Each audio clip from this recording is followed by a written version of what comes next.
Welcome back to another evening of shared stories and adventures. Tonight, we're diving into the Fallout TV show and all the secret details hiding in plain sight. I'll be covering all the major Easter eggs, production mysteries, and quiet clues that I can fit in for tonight. So, we'll start with the subtle nods you probably missed and slowly move to the revelations that rewrite everything you thought you knew about the Wasteland. But if you like what I do here and want a way to support the channel, consider subscribing to me to see more. But for now, grab your blanket and your Pip-Boy, get cozy, and let's begin. Before we go any further, let me give you 3 things you're going to hear tonight that'll make this worth your time. First, there's a single prop in Episode 3 that connects directly to a side quest most players never finished, and it changes the entire timeline of when Vault-Tec actually fell. Second, the show's creators hit a recurring visual motif in every single episode that spells out the real reason Lucy left the vault, and it's not what her father told her. Third, there's a line of dialogue in Episode 7 that was recorded 3 different ways, and the version they chose accidentally confirms a fan theory that's been floating around since New Vegas dropped in 2010. And here's your bonus. I'm going to walk you through a production decision that almost got the entire show canceled before filming even started, and it involves a legal fight with Bethesda that never made it to the press. Let's start with something small, something you'd only catch if you were paying attention to the walls. In the very first episode, when Lucy is walking through Vault 33 during the wedding prep, there's a poster on the recreation room wall. It's faded, yellow at the edges, pre-war style.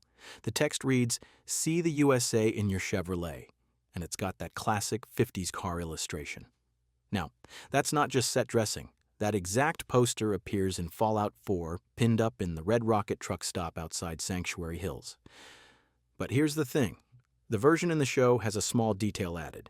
If you freeze the frame, there's a handwritten note in the bottom corner that says Route 76, June 2077.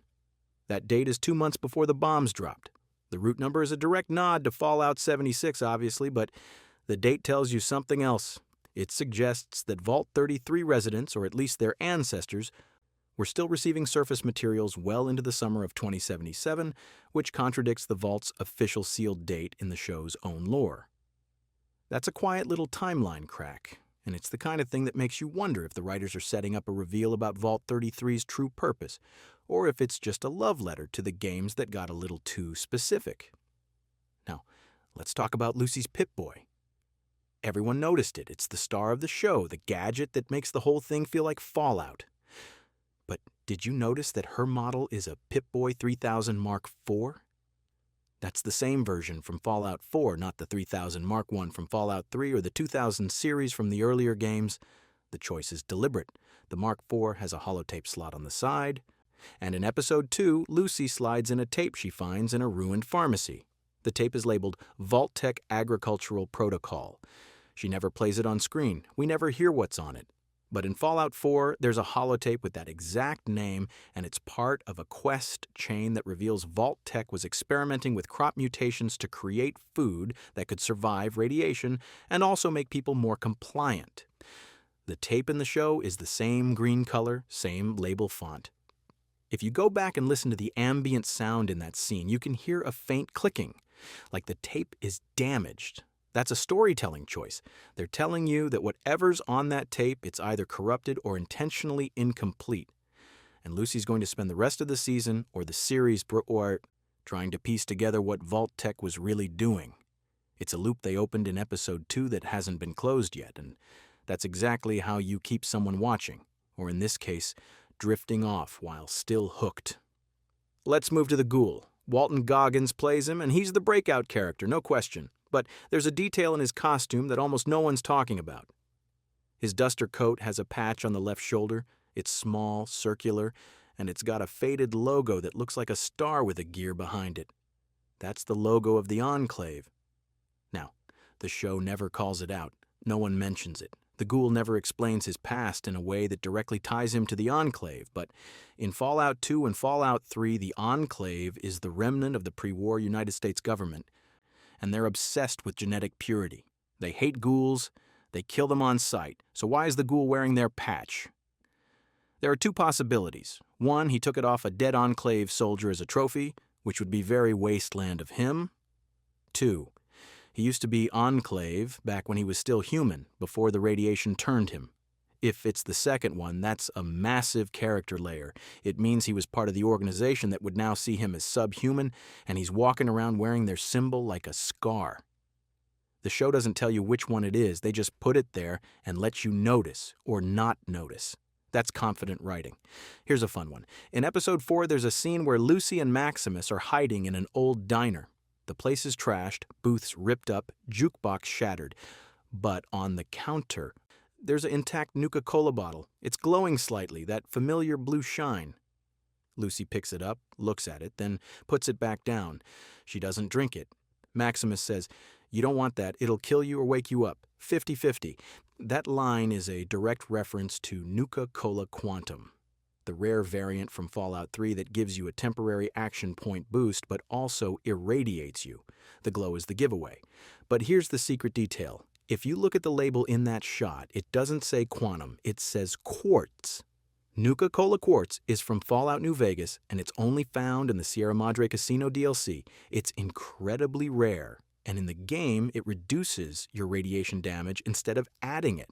So Maximus is wrong, or he doesn't know, or he's testing Lucy. The show is playing with the lore, remixing it, and trusting that the audience who knows will catch the swap. And if you don't know, it just sounds like a cool wasteland myth. That's layered storytelling. Let's talk about Vault 4. It's mentioned twice in the show, but never shown.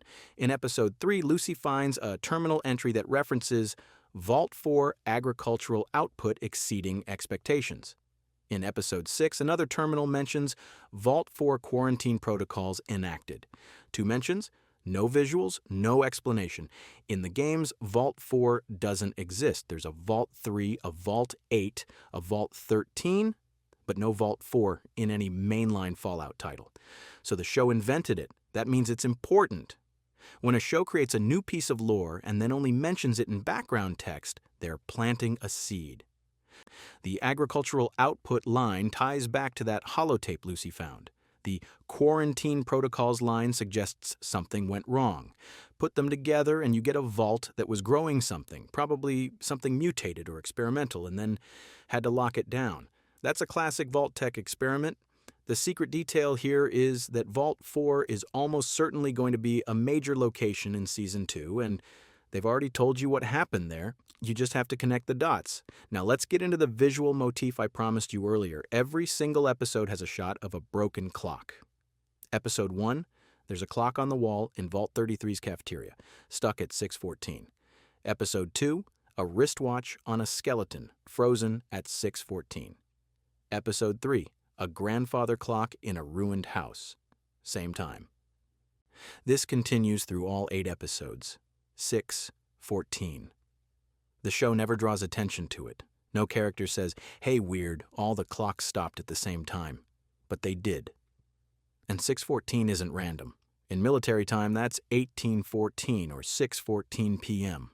The bombs in the Fallout universe dropped on October 23, 2077 at 9:47 a.m. Eastern Time. But the show is set on the West Coast, which means the bombs hit there around 6:47 a.m. Pacific. So 6:14 doesn't match the bomb time. What does it match? It matches the time Vault-Tec sent out the emergency broadcast signal telling people to get to the vaults. That signal went out at 6:14 a.m. Pacific, 33 minutes before the bombs fell. The show is telling you visually that Vault-Tec knew. They knew exactly when the bombs were coming, down to the half hour, and they sent people underground just in time. That's not luck. That's coordination. And if Vault-Tec coordinated the evacuation that precisely, it raises the question the show is slowly building toward. Did Vault-Tec know when the bombs were coming because they were warned or because they launched them? The clocks are everywhere, and they're all telling you the same secret. Let's shift to the Brotherhood of Steel. Maximus is a squire, low rank, and he's desperate to prove himself. His power armor is a T-60 model, which is the same version you see all over Fallout 4. But in Episode 5, when he's repairing it in a bombed-out garage, you get a close-up of the chest plate. There's a serial number stenciled on the inside. It reads T60B0037. In Fallout 4, if you collect enough power armor frames, you'll eventually find one with a similar serial number in the Prydwen, the Brotherhood's airship. That frame belonged to Paladin Danse, one of the main companions. Now, The show is set in California, and the Prydwen operates on the East Coast, so it's not the same suit. But the serial number format is identical, which means the show is confirming that the Brotherhood's power armor production is centralized and tracked across all chapters. That's a small detail, but it tells you the Brotherhood is way more organized than they let on.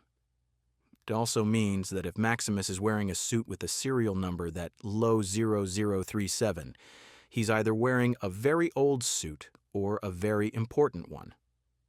The show hasn't paid that off yet, but it's there. Here's one that's easy to miss because it happens in the background. In Episode 7, there's a scene in a ruined library. Lucy is searching for a map, and behind her, on a shelf, there's a book spine that reads, The Vault Dweller's Survival Guide. That's the actual name of the manual that came with the original Fallout game back in 1997. It was written in-universe as if it were a real guide published by Vault-Tec. The show put a copy of it on a shelf in the wasteland 200 years after the bombs, still intact. That's either incredible luck or someone in the art department is a super fan. But here's the secret. If you pause and zoom in, the book isn't alone. Next to it is another book with a partially visible title that reads Lessons in Survival by Colonel Autumn. Colonel Autumn is a character from Fallout 3. He's the second in command of the Enclave, and he's obsessed with controlling the water supply in the capital wasteland. He never wrote a book in the game, but the show is suggesting he did or someone wrote one about him. That's a deep cut. It's the kind of thing that makes the world feel lived in, like history happened here and left traces. And it's also a hint that the Enclave's influence reaches further than we've seen so far. Let's talk about the music. The Fallout games are famous for their licensed soundtrack. All those pre-war songs like I Don't Want to Set the World on Fire and Anything Goes. The show uses a few of those, but it also introduces new ones. In Episode 1, during the vault wedding scene, the song playing over the speakers is It's a Sin to Tell a Lie by Something Smith and the Redheads. That song is from 1955, fits the aesthetic perfectly. But if you listen to the lyrics, they're doing double duty. It's a Sin to Tell a Lie plays while Lucy's father is giving a speech about the vault's values and the importance of honesty. The irony is thick, because by Episode 8, you know he's been lying to her about almost everything. The song choice isn't accidental. The music supervisor picked a track that sounds cheerful and innocent, but undercuts the scene if you're paying attention to the words. That's subtle. That's the kind of detail that rewards a second watch or a slow drift into sleep while your brain quietly connects the dots. And here's where things get even quieter, even more deliberate. In Episode 2, when Lucy first steps out of the vault and into the wasteland, there's a moment where she just stands there, blinking in the sunlight. The camera holds on her face for about 4 seconds, which is a long time in television. But if you watch the background, you'll see something moving on the horizon. It's blurry, heat shimmer distortion, but it's there. Frame-by-frame analysis from fans suggests it's a vertibird, the Brotherhood's helicopter gunship. If that's true, it means the Brotherhood was watching the vault entrance, possibly for years, waiting for someone to come out. That would explain how Maximus and his squad knew where to find Lucy later. It also suggests the Brotherhood has been surveilling multiple vaults, cataloging who leaves and when. The show never confirms this, they just put a blurry shape in the background and let you wonder. That's restraint. That's confidence in the audience. Now, let's talk about the town of Philly. It shows up in Episode 3, and it's one of the most detailed sets in the entire show. It's a trading post built into the ruins of what looks like an old strip mall. There are vendors, scavengers, a bar, and a lot of tension. The production designer mentioned in an interview that Philly was inspired by a combination of Megaton from Fallout 3 and the Hub from the original Fallout. But there's a specific detail that ties it to something else. On the side of one of the buildings, there's graffiti that reads, Shady Sands Lives. Shady Sands is the capital of the New California Republic in Fallout 2 and New Vegas. It's a major city, a symbol of post-war civilization trying to rebuild. The graffiti is faded, old, which suggests Shady Sands isn't around anymore, at least not in the show's timeline. That's a huge lore shift. The NCR is one of the most important factions in the Fallout universe, and the show is implying they've collapsed or been destroyed. The phrase, Shady Sands lives is written like a memorial, like someone trying to keep the memory alive. That's a gut punch for anyone who spent hours in New Vegas fighting for or against the NCR, and the show just drops it in as background graffiti. No explanation, no scene where a character says, "Hey, remember Shady Sands?" They trust you to notice, or they're saving the explanation for later. Let's move to the Ghouls' backstory. The show gives you pieces of it in flashbacks, and they're all pre-war. You see him as a human, an actor, doing a commercial for Vault-Tec. He's charming, handsome, clearly successful, but there's a scene in episode 5 where he's sitting in a dressing room, and on the mirror, there's a photo tucked into the frame. It's a picture of him with a woman and a young girl, all smiling. Family photo. The show doesn't linger on it. The camera pans past it in about 2 seconds, but that photo tells you he had a family before the bombs. And if he had a family, the question becomes, where are they? Did they make it to a vault? Did they die in the blast? Are they still out there, maybe as ghouls themselves? The show hasn't answered that yet, but the photo is a promise. It's a loop they open, and eventually they'll close it. The secret detail here is that the woman in the photo is played by an actress who's credited in episode 8 for a scene that was cut. That scene, according to a leaked call sheet, was set in a vault and involved a confrontation between her character and an overseer. If that scene gets restored in a future season, or if it's referenced, it's going to reframe the ghoul's entire motivation. He's not just wandering the wasteland for caps and chems. He's looking for someone. Here's a production mystery that almost derailed the whole show. Before filming started, there was a legal dispute between Amazon, the studio producing the show, and Bethesda, the company that owns the Fallout IP. The dispute was over the design of the power armor. Bethesda wanted the show to use the exact in-game models, down to the polygon count, because they were planning to release a tie-in update for Fallout 76 that would include the show's armor as a cosmetic. Amazon's production team argued that the in-game models wouldn't work in live action. They were too bulky, too rigid, and they'd limit the actors' movement. The compromise was to build practical suits that matched the silhouette of the T-60 but with articulated joints and hidden seams that wouldn't exist in the game. Bethesda initially refused, saying it would break immersion for players. The dispute went on for 3 months, and at one point, Amazon threatened to pull the plug on the entire production. Eventually, Bethesda's creative director, Todd Howard, stepped in and approved the practical suits on the condition that the show's armor would be added to Fallout 76 as a separate TV variant skin. That's why if you play 76 now, you'll see 2 versions of the T-60, the classic game version and the show version. The whole fight never made it to the press, but it's documented in production emails that leaked on a Fallout fan forum in late 2023. The secret detail here is that the practical suits cost 3 times as much as CGI would have, but they look incredible on screen. And that decision is a big part of why the show feels so grounded. Let's talk about the Stimpaks. In the games, Stimpaks are the universal healing item. You inject one and your health bar goes up. Simple. The show keeps them, but it changes how they work. In episode 4, Maximus uses a Stimpak on a wounded scavenger and the camera shows the injection site. The liquid is red, almost glowing, and when it enters the bloodstream, you see the veins around the wound light up for a second. That's not how it looks in the games. In the games, it's just a generic syringe with a vague label. The show is telling you that Stimpaks are radioactive, or at least they contain some kind of isotope that accelerates cell regeneration. That's consistent with Fallout's retro future science, where radiation is both a curse and a tool. But here's the secret. Later in the same episode, Lucy finds a box of Stimpaks in an abandoned clinic, and the label on the box reads Vault-Tec Medical Batch 77A. Batch numbers aren't random. In Fallout 4, there's a terminal entry in Vault 81 that mentions Vault-Tec was testing different batches of Stimpaks to see which one caused the fewest side effects. Batch 77A was flagged as unstable, high addiction potential. The show is using the same batch number, which means the Stimpaks Lucy is carrying might be making her dependent without her realizing it. That's a slow burn plot thread. She's been using them since episode 2, and by episode 8, she's using them more frequently. The show hasn't called it out yet, but the setup is there. Now let's get into the Radroaches. Everyone hates them in the games, and they show up in the show too. Episode 1 has a scene where a Radroach skitters across the floor of Vault 33. and Lucy's father crushes it with his boot. Standard wasteland moment. But if you go back and watch that scene, the Radroach isn't random.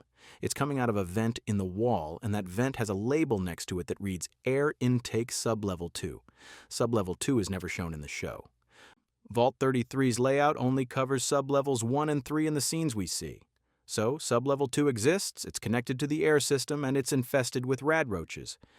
In the Fallout games, radroaches are a sign of poor maintenance or a breach in the vault's seal. If sublevel 2 has radroaches, it means something down there is either broken or open to the outside. The show plants that detail in Episode 1 and never comes back to it. That's a Chekhov's vent. If there's a sublevel 2 with a breach, someone's going to go down there eventually, and they're going to find something worse than radroaches. Let's talk about Dogmeat. Fans were waiting for Dogmeat, the iconic companion dog from the games, and the show delivers. Sort of.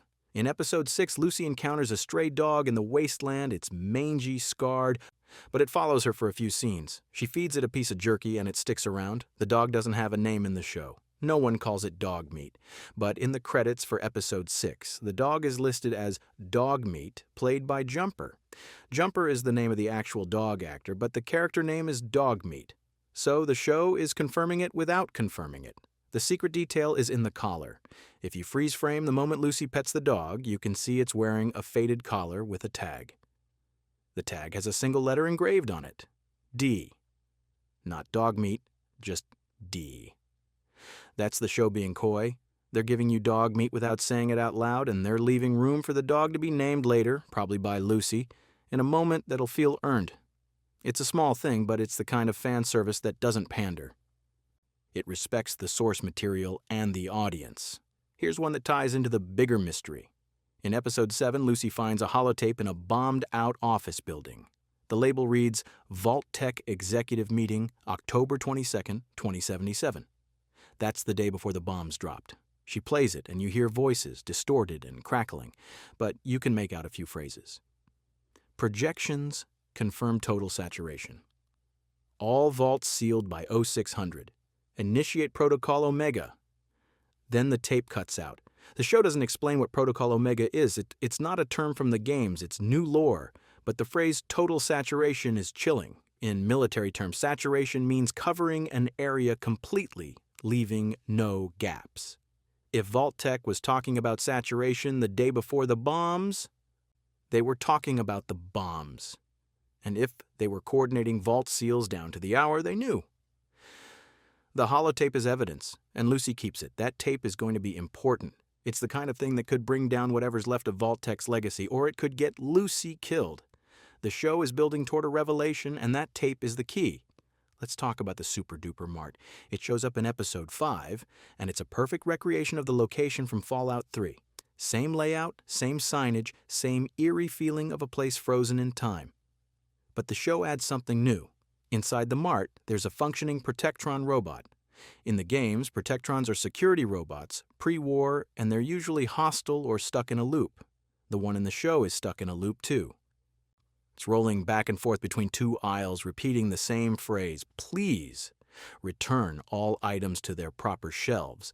It's been doing this for 200 years. That's sad and funny at the same time, very Fallout. But here's the detail. On one of the shelves, there's a box of Sugar Bomb cereal, the iconic Fallout junk item.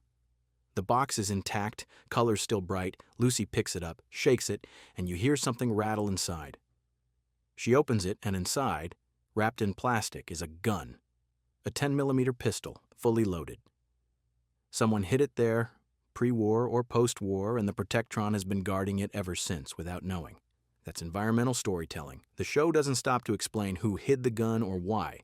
It just shows you that the wasteland is full of secrets, and sometimes they're hidden in the most mundane places.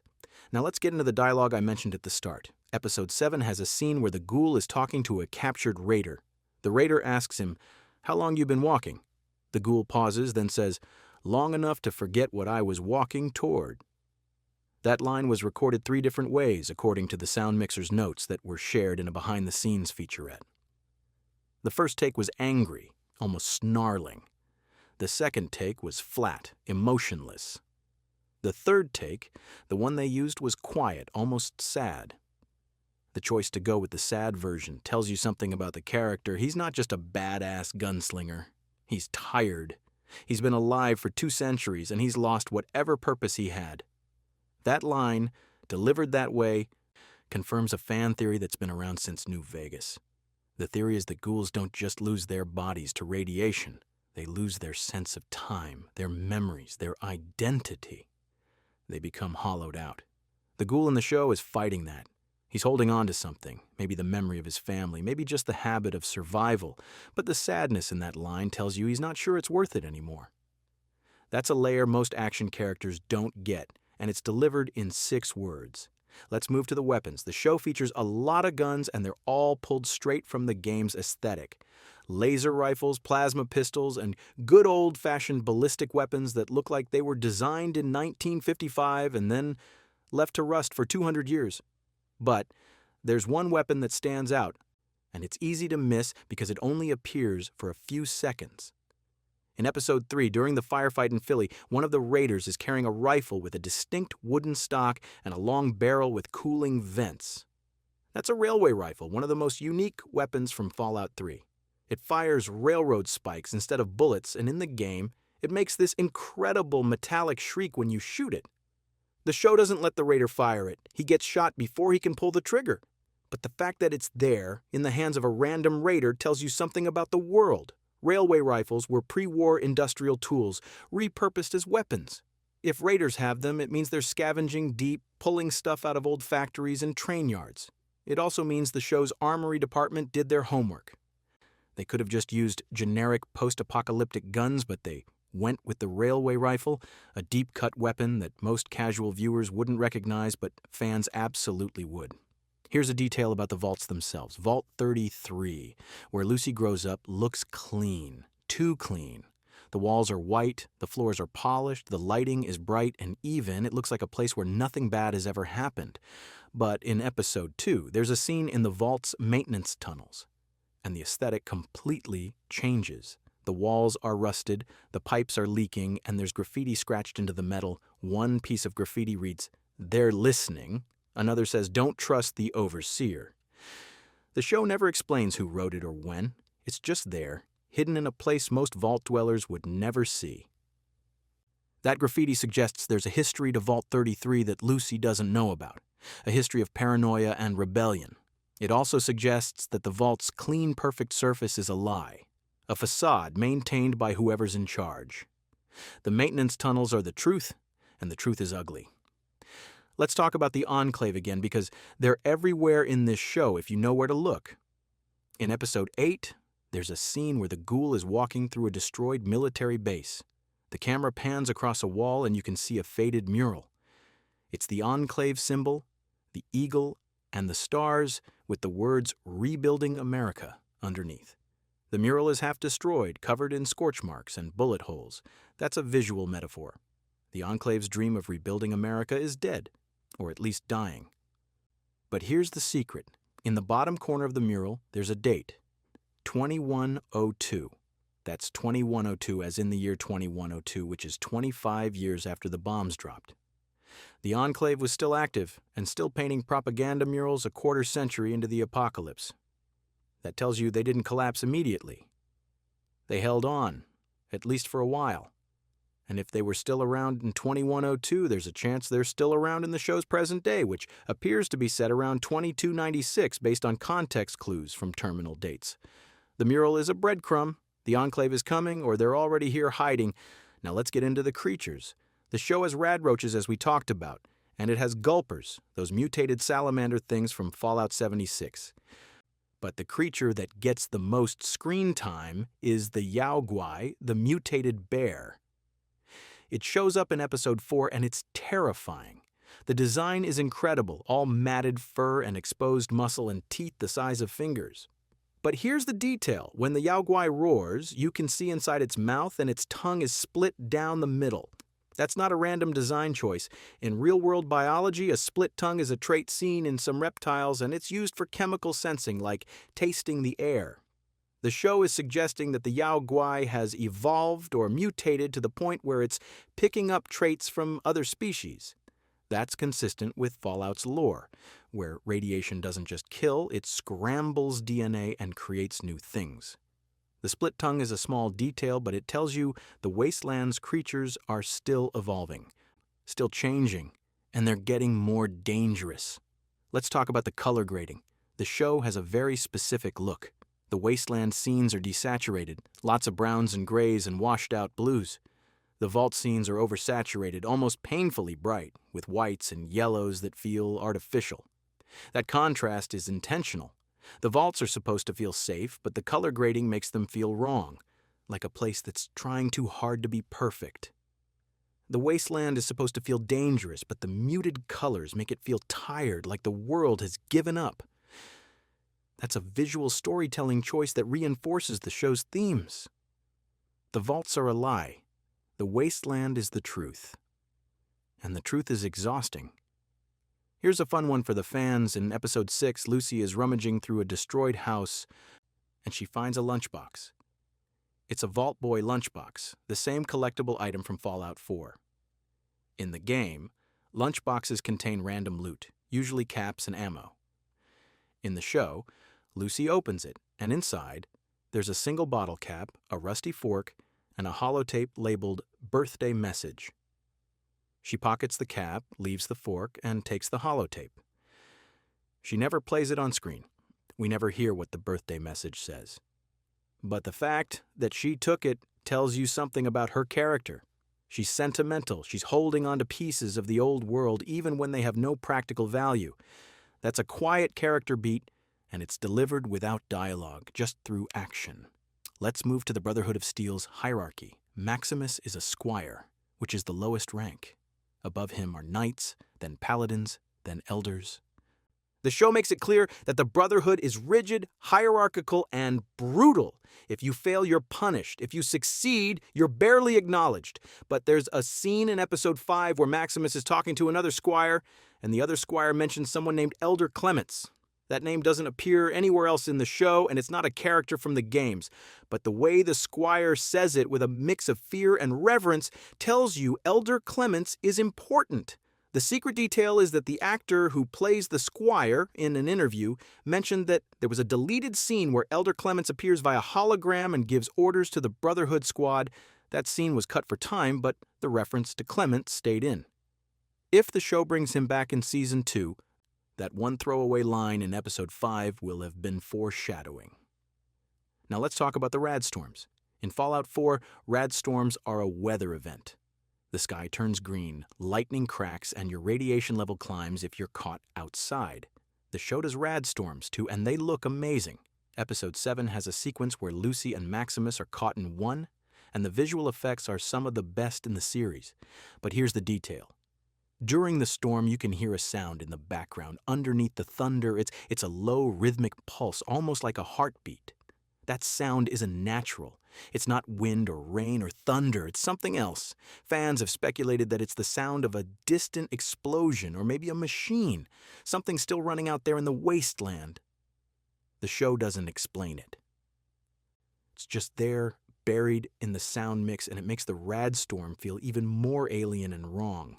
Let's get into the terminals. Fallout is famous for its computer terminals, those clunky green screen machines where you read emails and logs from before the war. The show uses them too, and they're perfect.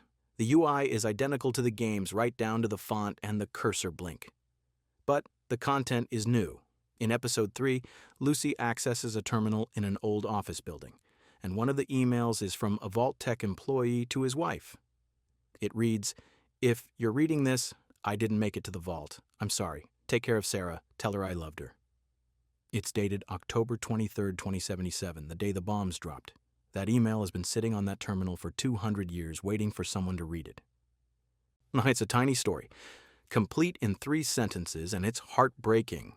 The show is full of moments like that, little tragedies tucked into the background. Here's one that connects to the larger Fallout universe. In Episode 8, the ghoul mentions a place called The Divide.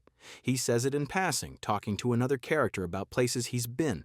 "I walked the Divide once. Didn't care for it." The Divide is a location from Fallout New Vegas, specifically the Lonesome Road DLC.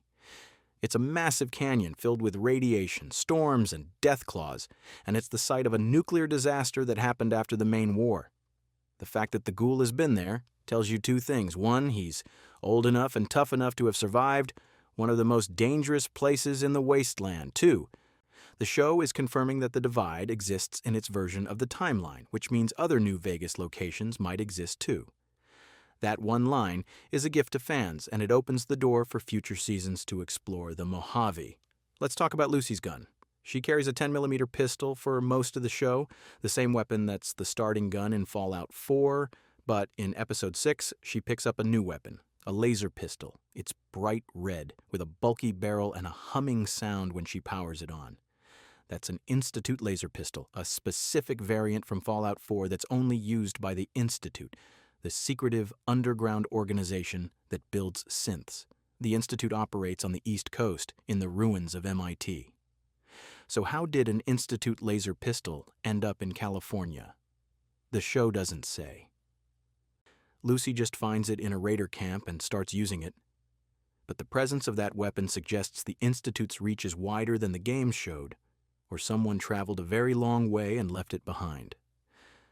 It's a mystery the show plants and doesn't resolve. Now let's get into the music again, because there's another layer. In Episode 5, the song playing in the background of a bar scene is Crawl Out Through the Fallout by Sheldon Allman. That song is a Fallout classic, it's been in multiple games, but if you listen to the version in the show, it's different. It's slower, the tempo is dragged out, and there's an echo effect on the vocals. It sounds haunted. The show took a cheerful, campy song about surviving nuclear war and turned it into something unsettling.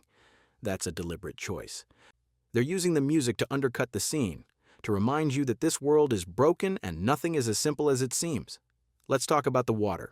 In the Fallout games, clean water is one of the most valuable resources. Irradiated water is everywhere, but clean water is rare and expensive. The show takes that seriously. In Episode 2, Lucy is offered a canteen by a trader, and she takes a sip. The trader watches her closely, and when she hands it back, he says, "That'll be 10 caps." She's shocked. She didn't know she was buying it. She thought he was being kind. That moment establishes the rules of the wasteland. Nothing is free. Kindness has a price. But here's the secret detail. If you look at the canteen in that scene, it has a label stamped on the side that reads Vault 21. Vault 21 is from Fallout New Vegas. It was a vault where everything was decided by games of chance. And eventually it was buried by Mr. House and turned into a hotel. The fact that a canteen from Vault 21 is in circulation in California, hundreds of miles from Vegas, tells you that trade routes are long and people are moving across the wasteland. It also tells you that Vault 21's residents, or their descendants, made it out, and their gear ended up in the hands of traders. That's world building through props. Here's a detail about the Deathclaws. Everyone was waiting for a Deathclaw to show up because they're the most iconic monster in Fallout. The show holds off until Episode 8, and when it finally appears, it's worth the wait. The design is perfect, all horns and claws and reptilian muscle. But there's a moment during the fight where the Deathclaw pauses and tilts its head like it's listening. That behavior is pulled straight from Fallout 4, where Deathclaws have enhanced hearing and will track you by sound if they lose sight of you. The show's creature team studied the game animations and replicated that head tilt exactly. It's a small thing, but it makes the Deathclaw feel like a real creature with real instincts, not just a movie monster. Let's move to the flashbacks. The show uses them sparingly, but when it does, they're loaded with detail. In Episode 6, there's a flashback to the day the bombs dropped. You see people running, sirens blaring, and then a blinding white light. But in the corner of the frame, you can see a Vault-Tec van parked on the street. The side door is open, and a man in a Vault-Tec uniform is waving people over, trying to get them into the van. That's a Vault-Tec recruiter doing his job even as the world ends. The show doesn't focus on him, he's just part of the chaos, but his presence tells you that Vault-Tec had people on the ground, in the streets, right up until the last second. They were committed to filling those vaults, and they were organized enough to have personnel in place when it mattered. That's chilling when you think about it. It suggests they knew exactly when and where to be. Now let's talk about the scavengers. The wasteland is full of them, people picking through the ruins looking for anything they can sell or use. The show treats scavenging as a job, not a desperate act. In episode 4, Lucy meets a scavenger who's pulling copper wire out of a wall. He's methodical, careful, and he's got a toolbox with organized compartments. He's a professional. That's a detail that adds texture to the world. Scavenging isn't just about survival. For some people, it's a trade, a skill, something they take pride in. The scavenger even has a name tag on his vest that reads Earl. He's not a random NPC. He's a person with a name and a job, and the show gives him 30 seconds of screen time and makes him feel real. Here's one that ties into the show's biggest mystery. In episode 7, Lucy finds a photograph in a ruined house. It's a family photo, pre-war, and everyone in it is smiling. But if you look closely at the background of the photo, you can see a Vault-Tec poster on the wall behind them. The poster reads, "Prepare for the future." That's standard Vault-Tec marketing. But the photo is dated July 2077, 3 months before the bombs. The family in the photo knew the bombs were coming, or at least Vault-Tec was telling them to prepare. The question is, how much did regular people know? Were they told the bombs were a possibility, or were they told it was inevitable? The photo doesn't answer that, but it raises the question, and the show keeps raising it. How much did Vault-Tec know, and how much did they tell? Let's talk about the caps. Bottle caps are the currency of the wasteland, and the show uses them constantly. Characters pay for things with caps, count caps, fight over caps. But there's a detail in episode 3 that explains why caps became currency in the first place. A trader tells Lucy, caps are worth something because you can't make more of them. The machines that made them are gone. What you see is what you get. That's the in-universe explanation, and it makes sense. Caps are a finite resource, which gives them value. But here's the secret. If you look at the caps in the show, they're not all the same. Some are Nuka-Cola caps, red with the Nuka-Cola logo. Some are Sunset Sarsaparilla caps, blue with a star. And some are blank, no logo at all. In Fallout New Vegas, Sunset Sarsaparilla caps are a separate collectible, and the star caps are especially rare. The show is mixing them all together as currency, which suggests that in California, people don't distinguish between brands anymore. A cap is a cap. That's a small world-building detail that shows how culture has shifted over 200 years. Now let's get into the power armor again, because there's more to talk about. In episode 5, Maximus is inside his suit and the HUD lights up. You see the heads-up display from his point of view, and it's identical to the HUD in Fallout 4. There's a compass at the top, a health bar on the side, and a targeting reticle in the center, but there's one element that's new. In the bottom corner, there's a readout that says Fusion Core 42%. In the games, Fusion Cores are the power source for power armor, and they drain as you use the suit. The show is keeping that mechanic, which means Maximus is on a timer. If his Fusion Core runs out, the suit becomes a metal coffin.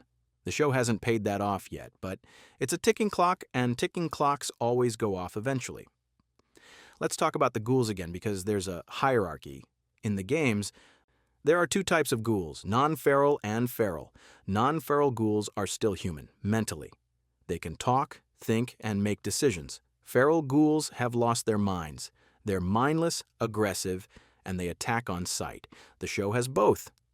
The ghoul, played by Walton Goggins, is non-feral, but in episode 4, Lucy encounters a feral ghoul in a subway tunnel, and it's nightmare fuel. The design is different from the non-feral ghouls. The skin is more decayed, the eyes are clouded over, and the movements are jerky and animalistic. But here's the detail. When the feral ghoul attacks, it makes a sound, a kind of clicking noise. That sound is pulled directly from Fallout 3. The sound designers went back to the original game files and used the same audio. It's a tiny thing, but it connects the show to the games in a visceral way. If you've played Fallout 3, that sound is burned into your brain, and hearing it in the show triggers an immediate reaction. Here's a detail about the Raiders. In the games, Raiders are the generic bad guys, violent scavengers who attack on sight. The show gives them a bit more depth. In episode 3, during the Philly shootout, one of the Raiders yells, "For the Cons!" The Cons are a Raider faction from Fallout 2 and New Vegas. They're not just random thugs. They have a history, a culture, and a code. The fact that a Raider in the show is invoking the Cons tells you that the faction still exists, or at least their legacy does. It also tells you that not all Raiders are the same. Some have allegiances, some have beliefs. That one line adds a layer of complexity to a group that could have been one-dimensional. Now let's talk about the overseer of Vault 33. He's Lucy's father, and he's played with this quiet authority that makes you trust him at first. But there are cracks. In episode 2, there's a scene where he's alone in his office and he's looking at a photograph. The camera doesn't show you the photo clearly, but you can see it's old, pre-war. He stares at it for a long time, then puts it in a drawer and locks it. That's a secret. The show doesn't tell you what the photo is or why it matters, but the act of locking it away tells you it's important. Later, in episode 8, you learn that the overseer has been lying to the vault residents about the outside world. He's told them it's uninhabitable, that leaving means death. But he knows that's not true. The photograph is probably connected to that lie. Maybe it's a picture of someone who left the vault and survived. Maybe it's a picture of the world before the bombs, a reminder of what was lost. The show hasn't revealed it yet, but the photograph is a promise. It's going to come back. Let's move to the Pip-Boy again, because there's another feature worth mentioning. In episode 6, Lucy uses her Pip-Boy to play a holotape, and while it's playing, the screen shows a waveform, like an audio visualizer. That's a detail from Fallout 4. When you play a holotape in the game, the Pip-Boy screen shows the same waveform. The show replicated it exactly. But here's the secret. If you pause the show and look at the waveform, it's not random. It's an actual audio signal, and fans have extracted it and analyzed it. The waveform corresponds to a Morse code message that reads, "Help us." The show embedded a hidden message in the Pip-Boy screen, and you'd only find it if you paused, zoomed in, and knew Morse code. That's the kind of Easter egg that rewards obsessive fans, and it's also deeply creepy. Someone recorded that message, someone in the Fallout universe, and it's been sitting on a holotape for 200 years, waiting for someone to decode it. Here's a detail about the food. In the wasteland, most food is irradiated, and eating it means accepting a dose of rads. The show makes that clear. In episode 3, Lucy eats a piece of dried meat, and a few scenes later, she's nauseous. Maximus tells her, "You'll get used to it. Everyone does." That's adaptation. The people of the wasteland have built up a tolerance to low-level radiation because they have no choice. But here's the secret. In episode 5, Lucy eats a can of Cram, the Spam-like meat product from the games. The can is 200 years old, but it's still sealed, so it's technically safe. When she opens it, the meat inside is gray and gelatinous. She takes a bite, and her face says everything. It's awful. But she keeps eating because it's calories, and calories are survival. That moment is played for a little bit of humor, but it's also a character beat. Lucy is adapting. She's learning the rules of the wasteland, and she's willing to do what it takes to survive. Let's talk about the companions. In the Fallout games, you can recruit companions to travel with you, and they each have their own personalities, quests, and moral codes. The show doesn't use the companion system exactly, but it does give you relationships that echo it. Lucy and Maximus form an uneasy partnership, and the dynamic between them is classic Fallout. She's idealistic, he's pragmatic, she wants to help people, he wants to survive. They argue, they compromise, and slowly they start to trust each other, but there's a scene in episode 6 where that trust almost breaks. Maximus lies to Lucy about something small and she catches him.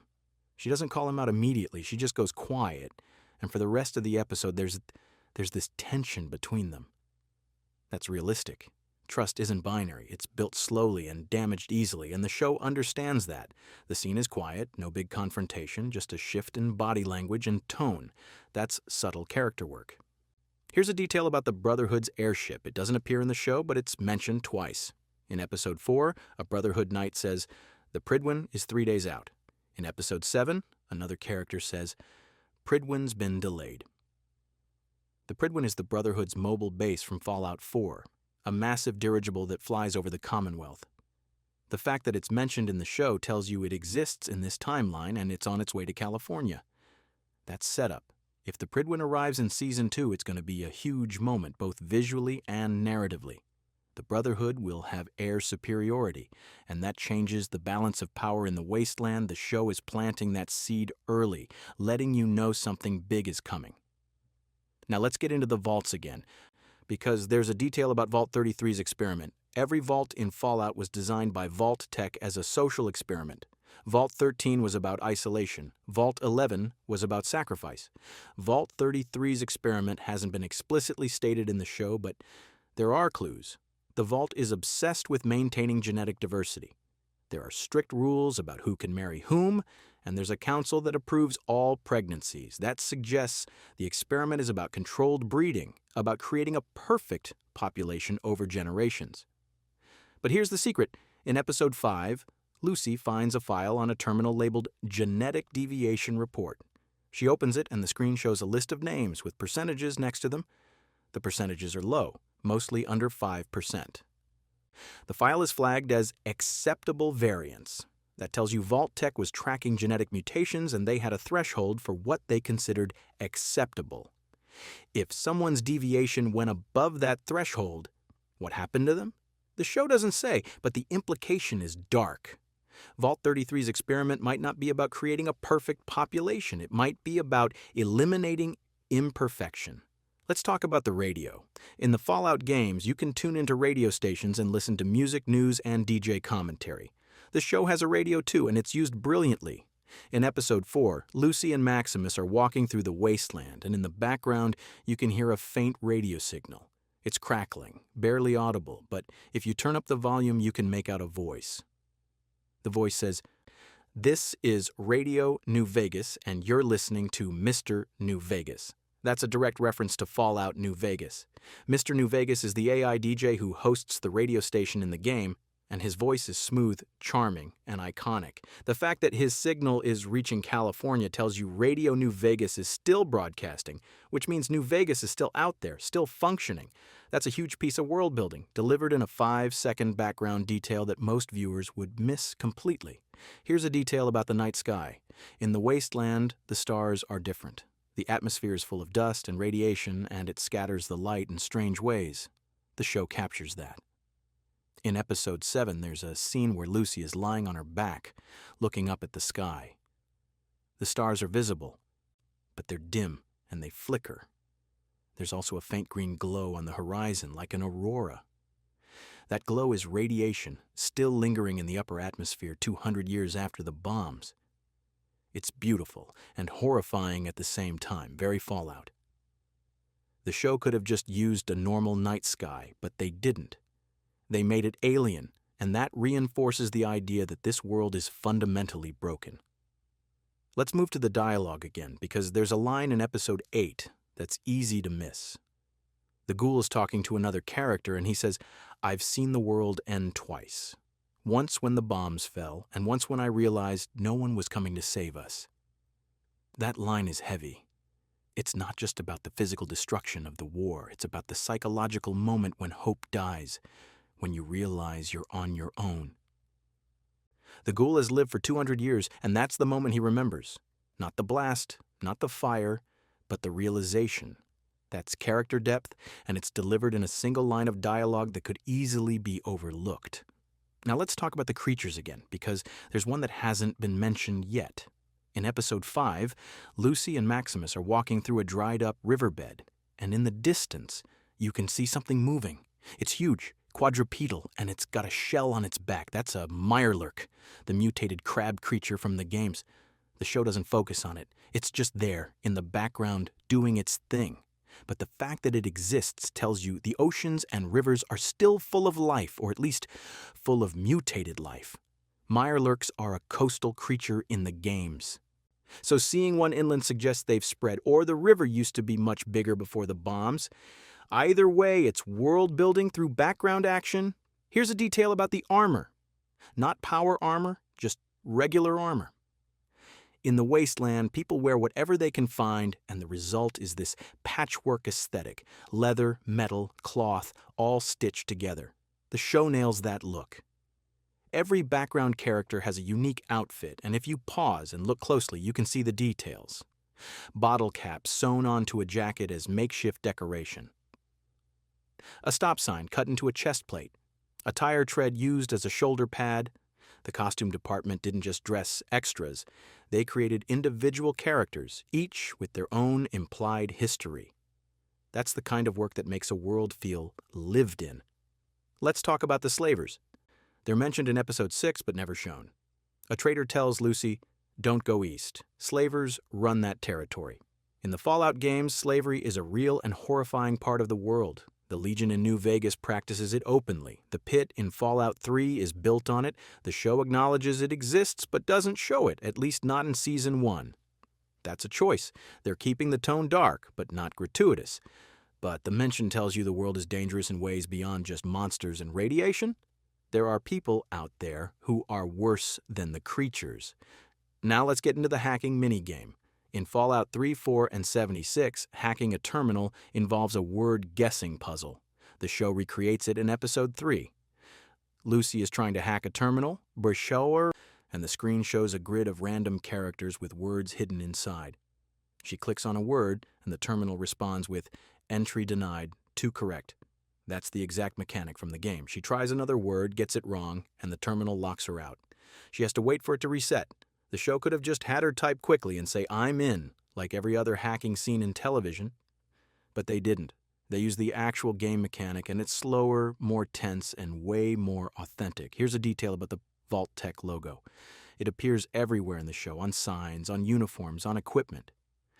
But if you look closely, the logo changes slightly depending on where it appears. The version on Vault 33's walls is clean, bright, and perfectly printed. The version on a rusted sign in the Wasteland is faded, the colors are wrong, and the Vault Boy mascot's smile looks sinister. That's intentional. The logo represents different things depending on context. Inside the vault, it's safety and order. Outside, it's a reminder of the corporation that helped end the world. The show uses the same image to convey opposite meanings, and that's smart visual storytelling. Let's talk about the traders again, because there's a network. In Episode 4, Lucy meets a trader who tells her, "I'm heading to the Hub next. You need anything, I'll be back through here in 2 weeks." The Hub is a major trading city from the original Fallout. It's located in what used to be Los Angeles, and it's one of the few places in the Wasteland with a functioning economy. The fact that traders are moving between settlements on a regular schedule tells you there's infrastructure, or at least the beginnings of it. The Wasteland isn't just chaos. There are routes, there are schedules, there are people trying to rebuild. That's hope buried under all the violence and decay. Here's a detail about the music that plays during the credits. Each episode ends with a song from the Fallout games, but the final episode, Episode 8, ends with a song that's not from the games. It's called "The End of the World" by Skeeter Davis, and it's a slow, melancholy ballad about loss and heartbreak. The lyrics are devastating in the context of the show. "Why does the sun go on shining? Why does the sea rush to shore? Don't they know it's the end of the world because you don't love me anymore?" Let's talk about the settlements. In the games, settlements are where you find quests, traders, and a bit of safety. The show introduces a settlement called Rivet City in Episode 5, and if you know Fallout 3, that name means something. Rivet City in the game is built inside an aircraft carrier that's been beached in the Potomac River. It's one of the largest settlements in the capital Wasteland. The show's version is different. It's built into the remains of a cargo ship that's run aground on the California coast. The structure is similar, the idea is the same, but the location has shifted. That tells you the show is adapting the lore, not copying it. They're taking concepts from the games and reimagining them for the West Coast. The settlement is crowded, noisy, and it smells like rust and fish.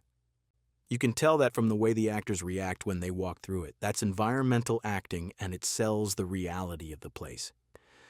Here's a detail about the armor. Not power armor, just regular armor.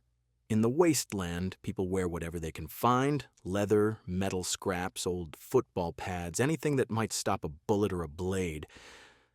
The show's costume department went deep on this. Every extra, every background character has a unique outfit that looks like it was assembled from scavenged parts. In Episode 4, there's a trader wearing a chest plate made from a stop sign. You can still see the red paint and the white letters. In Episode 6, a raider is wearing a helmet that's clearly a motorcycle helmet with spikes welded onto it. These aren't hero costumes. They're background details, but they make the world feel real. Everyone is wearing their history, and their history is written in rust and duct tape. Now, let's get into the show's use of silence. There are moments, especially in the wasteland scenes, where the dialogue stops and all you hear is wind, distant creaks, maybe the buzz of a radroach. Those silences are intentional. They give you space to absorb the environment, to feel the emptiness of the world. In episode 3, Lucy is walking through a destroyed neighborhood, and for almost a full minute, there's no dialogue, no music, just the sound of her footsteps on broken concrete. That minute feels longer than it is. And that's the point. The wasteland is vast and empty, and the show wants you to feel that. Silence is a tool, and the show uses it well. Let's talk about the Nuka-Cola machines. They're everywhere in the games, these bright red vending machines that still work 200 years after the war. The show has them too, and they look perfect. In episode 2, Lucy finds one in a gas station and she tries to use it. She presses the button and nothing happens. The machine is dead. But then Maximus walks over, kicks it in a specific spot, and a bottle drops. He hands it to her and says, "You have to know where to hit it." That's a gameplay moment translated into character interaction. In Fallout 4, you can find Nuka-Cola machines, and sometimes they're broken, but if you hit them, they'll dispense a bottle. The show took that mechanic and turned it into a teaching moment. Maximus knows the wasteland, Lucy doesn't. He's showing her how things work, and he's doing it without making her feel stupid. That's good character writing. Here's a detail about the feral ghouls again. In episode 4, when Lucy is fighting one in the subway, it doesn't just attack. It hesitates. It sniffs the air, tilts its head, and then lunges. That hesitation is important. It tells you that even feral ghouls have some kind of decision-making process. They're not mindless zombies, they're predators, and predators assess their prey. The show is giving the feral ghouls a bit of intelligence, just enough to make them more dangerous. That's scarier than if they just ran at you screaming. Let's move to the show's use of color again. In episode 7, there's a scene in an old library and the walls are covered in graffiti. Most of it is the usual wasteland stuff, warnings and insults and crude drawings, but one piece of graffiti is different.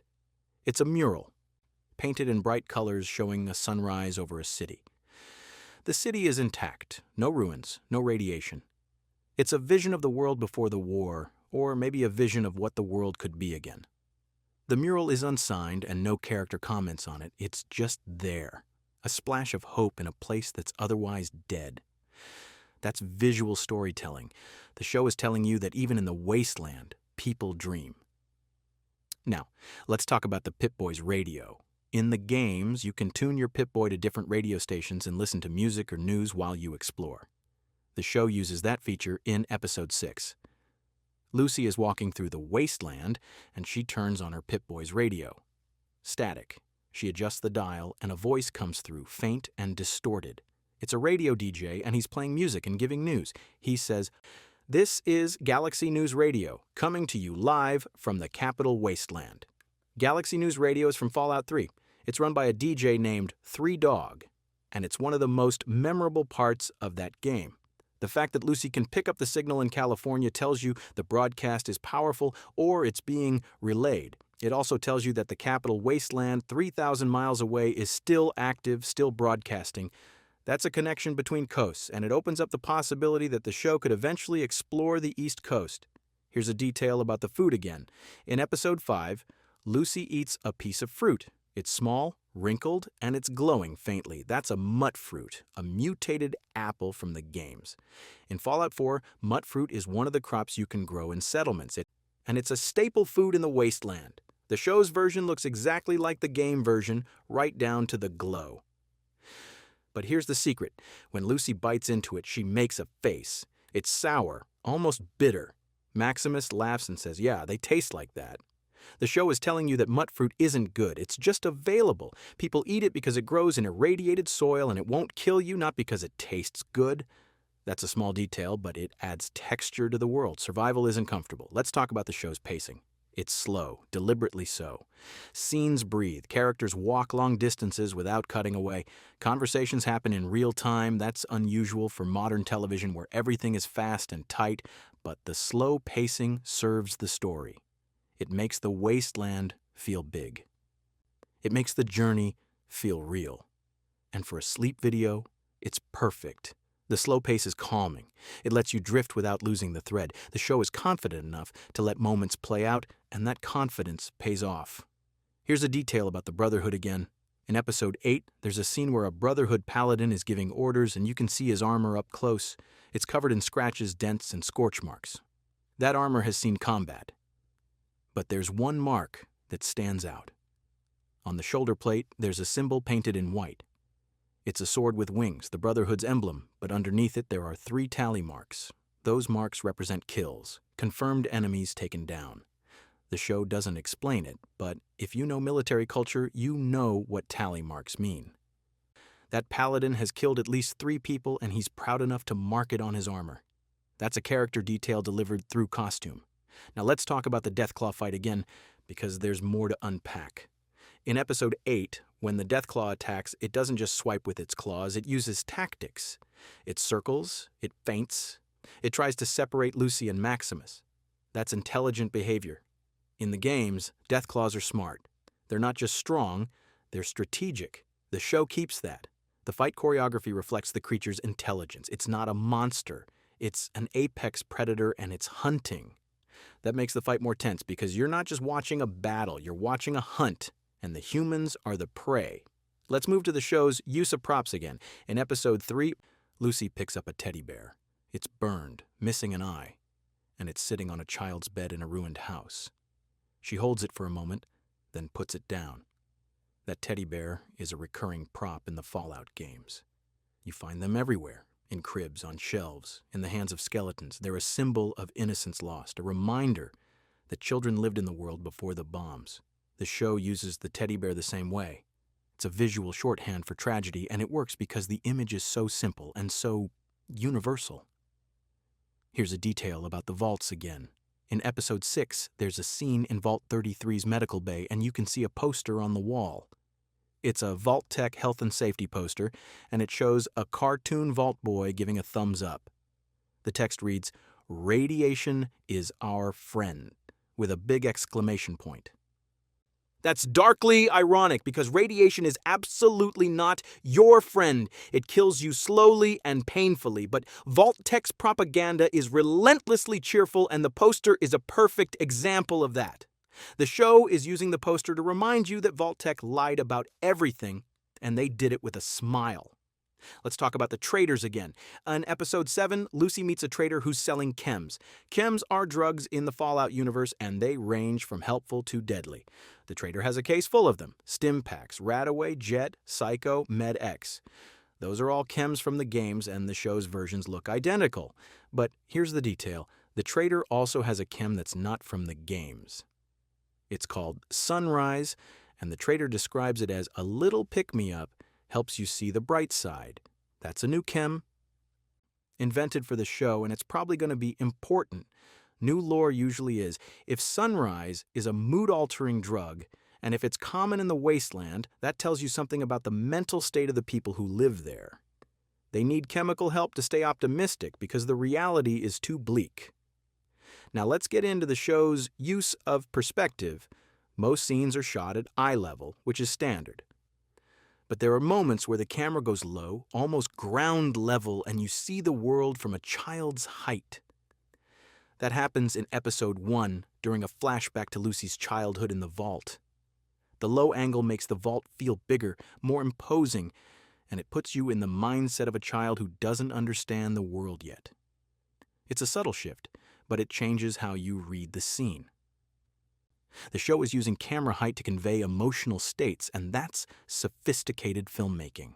Here's a detail about the ghoul's weapons. He carries a revolver, a big iron six-shooter that looks like it came straight out of a western. In the games, revolvers are common, and they're reliable. The ghoul's revolver is customized.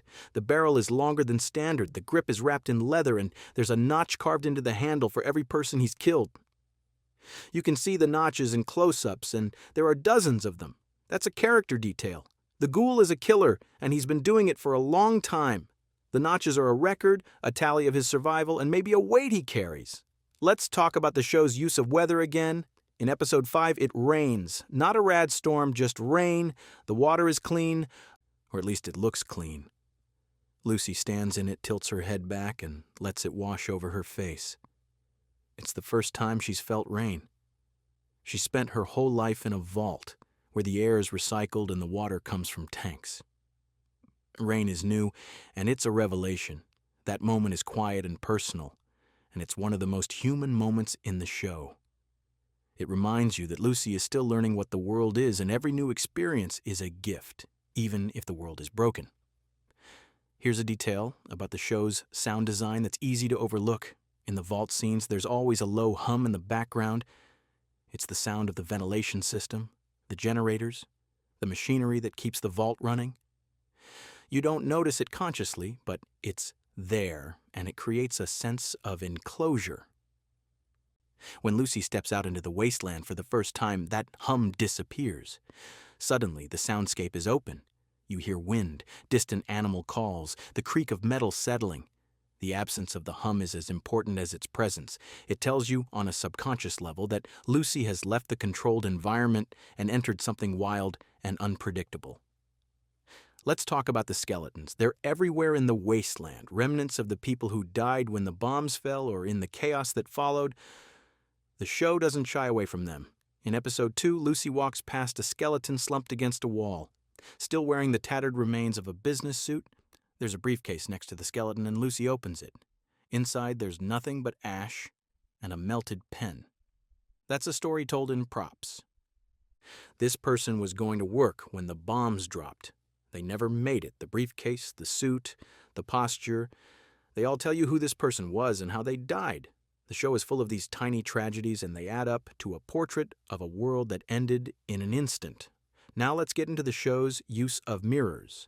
Mirrors are rare in the wasteland. Glass is fragile, and most of it shattered in the blasts. But when mirrors do appear, the show uses them deliberately. In episode 4, Lucy finds a cracked mirror in a bathroom, and she looks at herself. She's dirty, bruised. Her vault suit is torn. She barely recognizes herself. That's a visual representation of her transformation. She's not the clean, naive vault dweller anymore. She's becoming something else, someone who belongs in the wasteland. The mirror is a checkpoint, a moment where she sees how far she's come. Here's a detail about the creatures again. In episode 7, there's a brief shot of a rad stag in the distance. Rad stags are mutated deer from Fallout 4, and they have 2 heads, just like Brahmin. The show's rad stag is only on screen for about 3 seconds, but the design is perfect. It's moving through the ruins of a forest, and it looks almost graceful despite the mutation.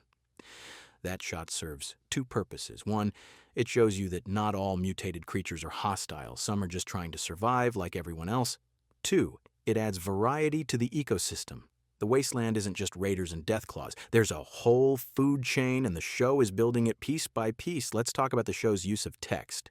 In the games, you read a lot: terminal entries, notes, signs, graffiti.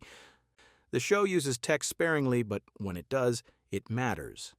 In episode 5, Lucy finds a note pinned to a door. It's handwritten, the ink is faded, and it reads, "Gone to find Sarah. If you're reading this, I didn't make it. The supplies are in the basement. Good luck." That note is a complete story. Someone left, someone was looking for someone else, and they knew they might not come back. The note is unsigned, and you never learn who Sarah is or if she was found. It's a fragment, and fragments are what the wasteland is made of. Here's a detail about the power armor again. In episode 8, Maximus is fighting in his suit, and he takes a hit that cracks the chest plate. You can see the cracks spread across the metal, and sparks fly from the damaged servos. That's a vulnerability. Power armor is strong, but it's not invincible. The crack is a visual reminder that even the best equipment can fail, and when it does, you're exposed. The show doesn't fix the crack by the end of the episode. Maximus is still wearing damaged armor, and that's going to be a problem later. It's a thread left hanging, a consequence waiting to happen. Now let's talk about the show's use of fire.